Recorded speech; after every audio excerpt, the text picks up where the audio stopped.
اتصل بنا أحد الناس الخيرين من المجاهدين من الحشد الشعبي، قال إحنا قتل عندنا أحد الإرهابيين قتلنا، وبعد القتل هسه ما قال لنا هذا، احنا اكتشفناه بعدين، حصلنا رام، فلقينا من فتحنا الرام لقينا التحقيق مال الحارس.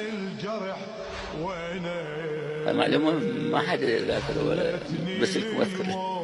لقينا التحقيق، ويعني هو جسمه نحل وضعيف وجو بارد وخفيف البطانية ويحققون اياه، ويعني حالته يعني يبتلى. قال لي خصوص حارس، قلت له شنو؟ قال منزلين اصدار تصفيته. انا شيء على شوف من الاذكار سقف الحوادث مؤلمه.